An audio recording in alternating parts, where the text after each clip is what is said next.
जय हिंद दोस्तों, स्वागत है आपके अपने YouTube चैनल धीरज जी क्लासेस में। मैं धीरज यादव आज आप लोगों के लिए बहुत ही महत्वपूर्ण प्रश्न लेकर आया हूं, जो कि हमारा 2000 प्रश्न का सीरीज चल रहा है। जो कि मैंने इससे पहले केमिस्ट्री का रसायन विज्ञान का जो कि 500 क्वेश्चन का सीरीज चलाया था। जिन्होंने भी वो 500 क्वेश्चन नहीं देखे हैं तो हमारे चैनल के प्लेलिस्ट में जाकर उसे देख सकते हैं। और अब मैं फिजिक्स का जो कि 500 प्रश्न का सीरीज चल रहा है, इसमें से इससे पहले हमारा एक वीडियो इसमें अपलोड हो चुका है। तो आप लोग जिन्होंने भी नहीं देखा है तो हमारे चैनल के प्लेलिस्ट में जाकर देख सकते हैं। इसके बाद बायोलॉजी के 500 प्रश्न और उसके बाद कंप्यूटर के 500 प्रश्न होंगे। मैंने इससे पहले 1000 जीके जीएस का मिक्स क्वेश्चन का सीरीज चलाया था। जिन्होंने भी वो नहीं देखा है तो आप लोग उसे जाकर देख लें, जो कि बहुत ही महत्वपूर्ण क्वेश्चन है, जो कि लुसेंट बुक से लिया गया है। आने वाले जितने भी एग्जाम आप लोग के होंगे उसमें जीके जीएस बहुत ही महत्वपूर्ण होता है। और 1000 जीके जीएस का जो भी अगर पीडीएफ लेना चाहते हैं तो हमारे टेलीग्राम चैनल धीरज जी क्लासेस को आप लोग ज्वाइन करें। और मैं उसका डिस्क्रिप्शन बॉक्स में लिंक दे दूंगा, आप लोग वहाँ से भी ज्वाइन कर सकते हैं और वहाँ से पीडीएफ को डाउनलोड कर सकते हैं। तो चलिए आज का सेशन यहीं पे स्टार्ट करता हूँ। हमारा पहला प्रश्न है, यदि मैक संख्या 5 से अधिक हो तो ध्वनि की चाल क्या कहलाती है? ये अति प्राध्वनिक कहलाती है। यदि मैक संख्या 1 है तो ध्वनि की चाल क्या कहलाती है? तो यह प्राध्वनिक कहलाती है। उष्मा की 1 कैलोरी मात्रा कितने जूल के बराबर होती है? तो यह 4.186 जूल के बराबर होती है। उष्मा की 1 किलो कैलोरी मात्रा कितने जूल के बराबर होती है? तो यह 4186, यहाँ पर 4 लिखा गया है, ये 8 होगा, 4186 जूल होती है। एक ब्रिटिश थर्मल यूनिट जो कि कितने के बराबर होता है? तो यह 252 कैलोरी के बराबर होता है। फ़ारेनहाइट पैमाना का आविष्कार फ़ारेनहाइट ने किया था? जो कि कहाँ के वैज्ञानिक थे? तो वह जर्मनी के वैज्ञानिक थे। तो यहाँ पर दो प्रश्न है, फ़ारेनहाइट पैमाना का आविष्कार किसने किया? तो फ़ारेनहाइट ने किया था, और ये कहाँ के थे? जर्मनी के थे। पारा कितने डिग्री सेल्सियस पर जमता है? तो यह -39 डिग्री सेल्सियस पर जमता है। एल्कोहल कितने डिग्री सेल्सियस पर जमता है? तो यह -115 डिग्री सेल्सियस पर जमता है। दोस्तों यह बहुत ही महत्वपूर्ण प्रश्न है, इसलिए आप लोग ध्यान से देखेंगे, जो कि लुसेंट बुक से लिया गया प्रश्न है फिजिक्स का। तो इसलिए बढ़िया से देखेंगे। और जिन्होंने भी हमारे चैनल को सब्सक्राइब नहीं किया तो हमारे चैनल को सब्सक्राइब कर लें, बेल आइकन को भी दबा लें, ताकि हमारा नोटिफिकेशन सबसे पहले आप तक पहुँचे। हमारा अगला प्रश्न है, पारा थर्मामीटर का आविष्कार किसने किया है? तो यह फ़ारेनहाइट ने किया है। 1 ग्राम जल के ताप 1 डिग्री सेल्सियस बढ़ाने के लिए कितनी ऊष्मा की आवश्यकता होती है? तो 1 कैलोरी ऊष्मा की आवश्यकता होती है। कितने डिग्री सेल्सियस पर जल का घनत्व अधिकतम होता है? तो यह 4 डिग्री सेल्सियस पर अधिकतम होता है। अगर न्यूनतम बोलेगा तो वह भी 4 डिग्री सेल्सियस पर ही होगा। कुल्फी तथा आइसक्रीम को पिघलने से बचाने के लिए उसमें क्या मिलाया जाता है? तो उसमें नमक तथा सोडा मिलाया जाता है। आपेक्षिक आर्द्रता मापने के लिए किस यंत्र का इस्तेमाल किया जाता है? तो हाइग्रोमीटर का इस्तेमाल किया जाता है। अवतल लेंस में हमेशा कौन सा प्रतिबिंब बनता है? तो उसमें सीधा और आभासी बनता है। दृढ़तांक किसका अनुपात है? ये अपरूपण प्रतिबल के साथ अपरूपण विकृति का अनुपात है। पवन के अपवाहन क्रिया के कारण बने गर्तों को क्या कहते हैं? उसे प्लाया कहते हैं। विषुवत रेखा पर गुरुत्व का कारण त्वरण क्या होता है? विषुवत रेखा पर गुरुत्व के कारण त्वरण क्या होता है? तो यह ध्रुवों पर त्वरण की अपेक्षा कम होती है। कांच प्रबलित प्लास्टिक बनाने के लिए किस प्रकार की कांच की प्रयोग किया जाता है? तो यह रेशेदार कांच का प्रयोग किया जाता है। प्रकाशीय तंतु किस परिघटना पर आधारित है? तो यह पूर्ण आंतरिक परावर्तन पर आधारित है। मिर्च का एक उदाहरण है, तो यह किसका उदाहरण है? यह प्रकाश के अपवर्तन एवं पूर्ण आंतरिक परावर्तन का उदाहरण है। आकाश में नीला रंग प्रकट होना प्रकाश की कौन सी परिघटना है? तो यह परिकिरण के कारण होता है। लेंस किससे बनता है? तो यह फ्लिंट कांच से बनाया जाता है लेंस। वायुमंडलीय हवा पृथ्वी पर रखी जाती है। वायुमंडलीय हवा पृथ्वी पर रखी जाती है गुरुत्वीय बल के द्वारा। पहिए में बॉल बेयरिंग का काम होता है गतिज घर्षण को बेलन घर्षण में बदलने के लिए। लॉबर्ट का नियम किससे संबंधित है? तो यह प्रदीप्ति से संबंधित है।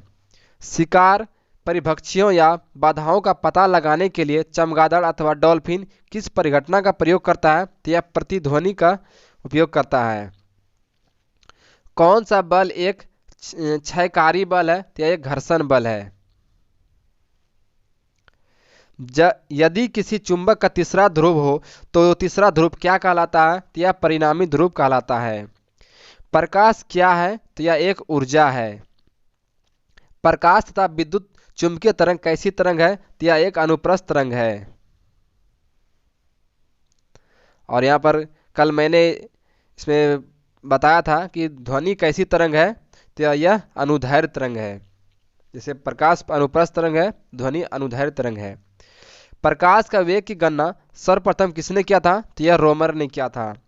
प्रकाश की चाल वायु या निर्वात में कितनी होती है? यह 3 × 10⁸ मीटर प्रति सेकेंड होता है। प्रकाश की चाल सबसे अधिक किसमें होती है? तो ये वायु तथा निर्वात में होती है। सूर्य के प्रकाश को पृथ्वी तक आने में औसतन कितना समय लगता है? तो यह 8 मिनट 16.6 सेकेंड लगता है। चंद्रमा से परावर्तित प्रकाश को पृथ्वी तक आने में कितना समय लगता है? तो 1.28 सेकेंड लगता है। वे वस्तुएं जो खुद के प्रकाश से प्रकाशित होती है उन्हें क्या कहते हैं? उसे प्रदीप्ति वस्तुएं कहते हैं।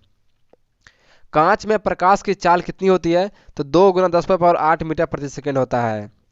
तारपीन में प्रकाश की चाल कितना होता है? तो यह 2.04 × 10⁸ मीटर प्रति सेकेंड होता है। जल में प्रकाश की चाल कितनी होती है? तो यह 2.25 × 10⁸ मीटर प्रति सेकेंड होता है। रॉक साल्ट में प्रकाश की चाल कितनी होती है? तो यह 1.96 × 10⁸ मीटर प्रति सेकेंड होता है। नायलॉन में प्रकाश की चाल कितनी होती है? तो यह इसमें भी 1.96 × 10⁸ मीटर प्रति सेकेंड होता है। मेज, कुर्सी आदि किन वस्तुओं का उदाहरण है? तो यह अप्रदीप्त वस्तुएं है जिसका खुद का प्रकाश नहीं होता है। किस रंग के प्रकाश का प्रकीर्णन सबसे अधिक होता है? तो प्रकीर्णन सबसे अधिक बैंगनी का होता है। और किस रंग का प्रकीर्णन सबसे कम होता है? यह लाल रंग का होता है। और यहीं पर बोले किस रंग का तरंगदैर्घ्य सबसे अधिक होता है? तो लाल का। और सबसे कम किस रंग का तरंगदैर्घ्य होता है? तो बैंगनी रंग का होता है। प्रकाश को चिकने पृष्ठ से प्रकाश का चिकने पृष्ठ से टकराकर वापस लौटने की परिघटना क्या कहलाता है? तो यह प्रकाश का परावर्तन कहलाता है। प्रकाश के तरंग सिद्धांत सर्वप्रथम किसने दिया था? तो यह हाइगेंस ने दिया था। निकट दृष्टि दोष वाले व्यक्ति को कौन सा लेंस का इस्तेमाल करना चाहिए? उसके लिए अवतल लेंस का इस्तेमाल करना चाहिए। दूर दृष्टि दोष वाले व्यक्ति को कौन सा लेंस इस्तेमाल करना चाहिए? तो उत्तल लेंस इस्तेमाल करना चाहिए। सूर्य उगते और डूबते समय लाल दिखाई देना प्रकाश की कौन सी परिघटना है? तो यह प्रकाश के परिकीर्णन के कारण लाल दिखाई देता है। हीरा का चमकना किसका उदाहरण है? यह प्रकाश का पूर्ण आंतरिक परावर्तन का उदाहरण है।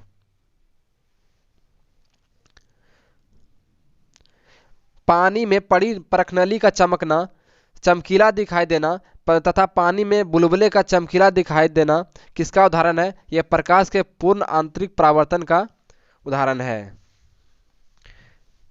वर्षा के तुरंत बाद इंद्रधनुष का बनना किसका उदाहरण है? यह प्रकाश के वर्ण विक्षेपण का उदाहरण है। दोस्तों, जो भी हमारे चैनल पर नए आए हैं तो हमारे चैनल को सब्सक्राइब कर लें ताकि आप लोगों को हमारे चैनल के माध्यम से जीके जेएस के लिए बहुत ही महत्वपूर्ण सब जानकारी मिलेगी। और हमारे बेल आइकन को भी दबा लें ताकि हमारा नोटिफिकेशन सबसे पहले आप तक पहुंचे। हमारा अगला प्रश्न है, समतल दर्पण में किसी वस्तु का प्रतिबिंब कैसे बनता है? तो इसका प्रतिबिंब काल्पनिक वस्तु के बराबर एवं उल्टा बनता है। पृथ्वी एक बहुत बड़ा चुंबक है। इसका चुंबकीय क्षेत्र किस दिशा में विस्तृत होता है? यह दक्षिण से उत्तर की ओर होता है। प्रकाश के किस रंग का निर्वात में अधिकतम वेग होता है? तो यह लाल रंग में होता है। किसी जल विद्युत शक्ति केंद्र में ऊर्जा का प्रमुख स्रोत क्या है? तो यह सौर ऊर्जा है। किसी वाहन के दृश्य दर्पण में किस प्रकार की दर्पण का प्रयोग किया जाता है? तो उत्तल दर्पण, जिसे साइड मिरर के रूप में बोला जाता है, उत्तल दर्पण का प्रयोग किया जाता है।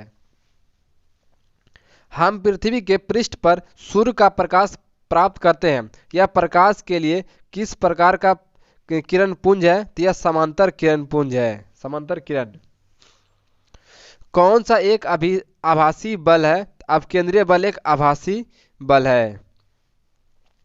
कपड़ा सुखाने की मशीन तथा दूध से मक्खन निकालने की मशीन किस बल के सिद्धांत पर कार्य करती है? तो यह अपकेंद्रीय बल के सिद्धांत पर कार्य करती है।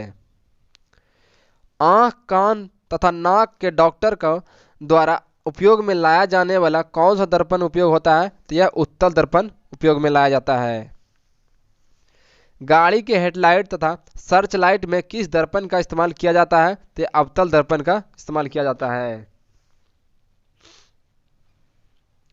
अवतल दर्पण में वस्तु प्रतिबिंब कैसे बनता है? तो यह वास्तविक और उल्टा बनता है। उत्तल दर्पण में वस्तु की प्रतिबिंब कैसे बनता है? तो यह आभासी एवं सीधा बनता है। दोस्तों, आप लोगों ने इससे पहले केमिस्ट्री का प्रश्न नहीं देखा है तो हमारे चैनल में जाकर प्लेलिस्ट से हमारा 500 क्वेश्चन का जो सीरीज चला है उसमें आप लोग केमिस्ट्री का 500 क्वेश्चन देख सकते हैं। और इससे पहले जीके जीएस का मैंने 1000 प्रश्न का वो भी चलाया हूँ, तो उससे भी आप लोग जाकर देख सकते हैं। और उसका अगर आप लोग पीडीएफ डाउनलोड करना चाहते हैं तो हमारे चैनल के प्लेलिस्ट में जाकर, जो डिस्क्रिप्शन बॉक्स में जाकर आप लोग टेलीग्राम चैनल को ज्वाइन करें और वहाँ से उसका पीडीएफ डाउनलोड कर सकते हैं। जो हमारे टेलीग्राम चैनल का नाम है धीरज जी क्लासेस। तो हमारा अगला प्रश्न है, प्रकाश के किस रंग का तरंगदैर्घ्य सबसे अधिक होता है? तो यह लाल रंग का तरंगदैर्घ्य अधिक होता है। और प्रकाश के किस रंग का तरंगदैर्घ्य सबसे कम होता है? तो यह बैगनी रंग का तरंगदैर्घ्य सबसे कम होता है। जल के अंदर डूबी हुई सीधी छड़ी टेढ़ी दिखाई पड़ती है, यह प्रकाश के कौन सी परिघटना है? यह प्रकाश का अपवर्तन के कारण दिखाई पड़ता है। रातों में तारे का टिमटिमाते हुए दिखाई पड़ना तथा पानी में किसी वस्तु का वास्तविक गहराई से ऊपर दिखाई देना प्रकाश के किस परिघटना का उदाहरण है? तो यह प्रकाश के अपवर्तन का उदाहरण है। उत्तल लेंस में वस्तु का प्रतिबिंब कैसे बनता है? तो यह वास्तविक एवं उल्टा बनता है। प्रारंभिक रंग कौन कौन से हैं? प्राथमिक रंग कौन कौन से हैं? तो लाल, हरा और नीला प्राथमिक रंग है। और द्वितीयक रंग कौन कौन से हैं? तो पीला, मैजेंटा, पीकॉक नीला जो है द्वितीयक रंग है। और टीवी में बोला जाएगा कौन सा रंग का प्रयोग किया जाता है? तो उसमें प्राथमिक रंग का प्रयोग किया जाता है टीवी, रंगीन टीवी में। लाल तथा नीला रंग मिलकर कौन सा रंग बनेगा? तो यह मैजेंटा बनेगा। नीला तथा पीला रंग मिलकर कौन सा रंग बनेगा? तो यह सफेद बनेगा। लाल, हरा तथा नीला रंग मिलकर कौन सा रंग बनेगा? तो यह सफेद बनेगा।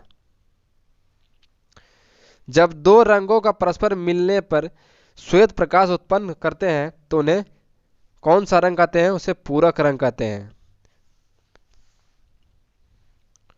किस तरह के प्रकाश तरंगों में ध्रुवण की घटना नहीं होती है? अनुदैर्घ्य तरंग में जो है ध्रुवण की घटना नहीं होती है।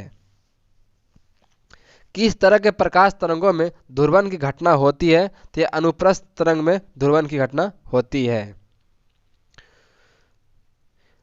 लाल और हरा रंग मिलने से कौन सा रंग बनता है? तो यह पीला रंग बनता है। मानव नेत्र के किस भाग पर किसी वस्तु का प्रतिबिंब बनता है? तो यह रेटिना पर वस्तु का प्रतिबिंब बनता है। विद्युत बल्ब, मोमबत्ती, ट्यूबलाइट आदि से उत्सर्जित प्रकाश किस प्रकार का उदाहरण है? यह अधिवृत्त प्रकाश का उदाहरण है।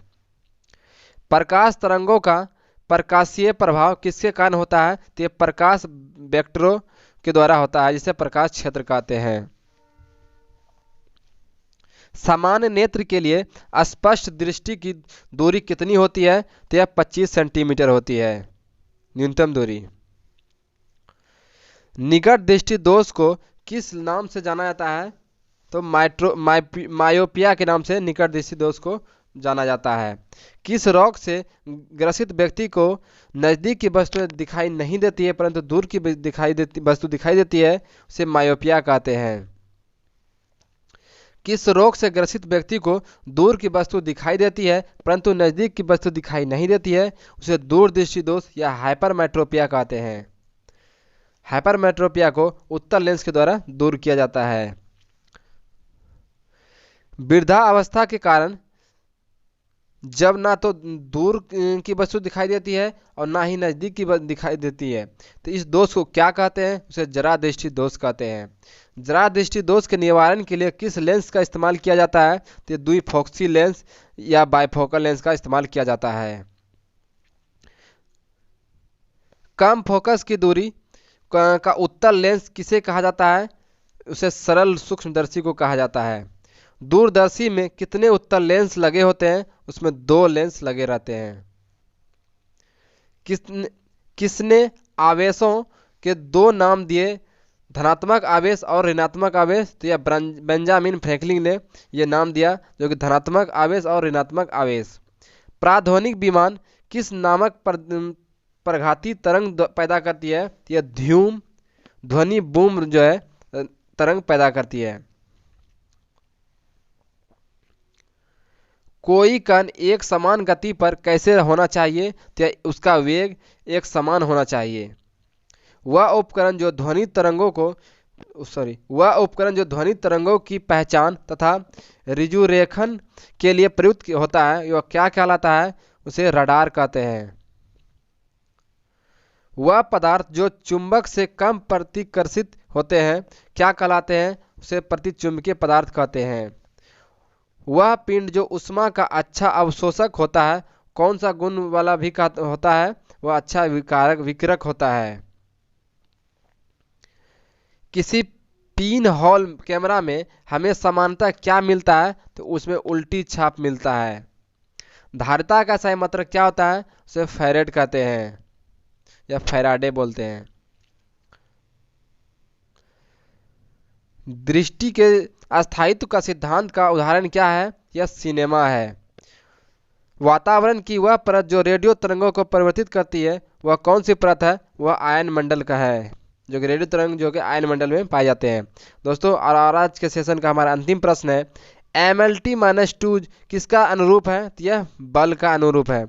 दोस्तों, यहीं पर हमारा सेशन समाप्त होता है। जिन्होंने भी हमारे चैनल को सब्सक्राइब नहीं किया, चैनल को सब्सक्राइब कर ले, बेल आइकन दबा ले और ज़्यादा से लोगों तक शेयर करें। इसलिए जय हिंद, जय भारत, वंदे मातरम।